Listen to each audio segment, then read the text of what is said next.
every who down in Whoville liked Christmas a lot. But the Grinch, who lived just north of Whoville, did not. The Grinch hated Christmas, the whole Christmas season. Now, please don't ask why. No one quite knows the reason. It could be his head wasn't screwed on just right. It could be, perhaps, that his shoes were too tight. But I think that most likely reason of all may have been that his heart was 2 sizes too small. But whatever the reason, his heart or his shoes, he stood there on Christmas Eve hating the Whos, staring down from his cave with a sour, grinchy frown at the warm lighted windows below in their town. For he knew every Who down in Whoville beneath was busy now hanging a mistletoe wreath. And they're hanging their stockings, he snarled with a sneer. Tomorrow is Christmas, it's practically here.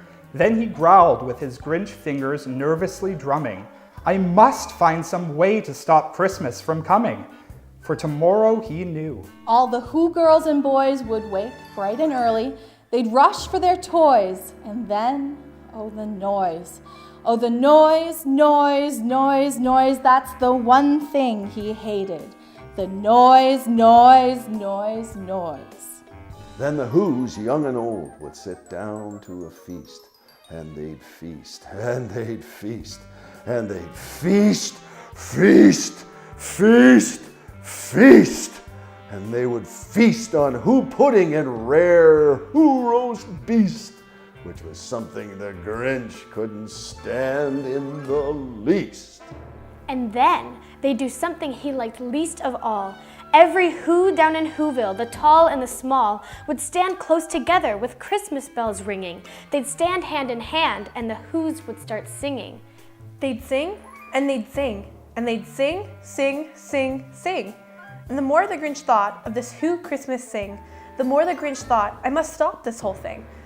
Why, for 53 years, I've put up with it now. I must stop this Christmas from coming. But how? Then he got an idea, an awful idea. The Grinch got a wonderful, awful idea. I know just what to do, the Grinch laughed in his throat, and he made a quick Santa Claus hat and a coat. And he chuckled and clucked, what a great Grinchy trick. With this coat and this hat, I look just like Saint Nick. All I need is a reindeer. The Grinch looked around, but since reindeer are scarce, there was none to be found. Did that stop the old Grinch? No, the Grinch simply said, if I can't find a reindeer, I'll make one instead. So he called his dog Max, then he took some red thread and he tied a big horn on the top of his head. Then he loaded some bags and some empty old sacks on a ramshackle sleigh and he hitched up old Max. Then the Grinch said, get up! And the sleigh started down towards the homes where the Whos lay a snooze in their town. All their windows were dark, quiet snow filled the air. All the Whos were all dreaming sweet dreams without care. When he came to the first little house on the square, this is stop number 1, the old Grinchy Claus hissed. He climbed to the roof, empty bags in his fist. Then he slid down the chimney, a rather tight pinch, but if Santa could do it, then so could the Grinch. He got stuck only once, for a moment or two. Then he stuck his head out of the fireplace flue, where the little Who stockings all hung in a row. These stockings, he grinned, are the first thing to go. Then he slithered and slunk, with a smile most unpleasant, around the whole room, and he took every present. Pop guns and bicycles, roller skates, drums, checkerboards, tricycles, popcorn and plums. And he stuffed them in bags, then the Grinch very nimbly stuffed all the bags one by one up the chimbley. Then he slunk to the icebox. He took the Who's feast. He took the Who pudding. He took the roast beast. He cleaned out that icebox as quick as a flash. Why, that Grinch even took their last can of Who hash. Then he stuffed all the food up the chimney with glee. And now, grinned the Grinch, I will stuff up the tree. And the Grinch grabbed the tree and he started to shove when he heard a small sound like the coo of a dove. He turned around fast and he saw a small Who, little Cindy Lou who was no more than 2. The Grinch had been caught by this tiny Who daughter who'd got out of bed for a cup of cold water. She stared at the Grinch and said, Santa Claus, why? Why are you taking our Christmas tree? Why? But you know the old Grinch was so smart and so slick. He thought up a lie and he thought it up quick. Why, my sweet little tot, the fake Santa Claus lied. There's a light in this tree that won't light on one side, so I'm taking it home to my workshop, my dear. I'll fix it up there and I'll bring it back here. And his fib fooled the child. Then he patted her head and got her a drink, and he sent her to bed. And when Cindy Lou Who went to bed with her cup, he went to the chimney and stuffed the tree up. Then the last thing he took was the log for their fire. Then he went up the chimney himself, the old liar. On their walls he left nothing but hooks and some wire. And the one speck of food that he left in the house was a crumb that was even too small for a mouse. Then he did the same thing to other Who's houses, leaving crumbs much too small for other Who's mouses.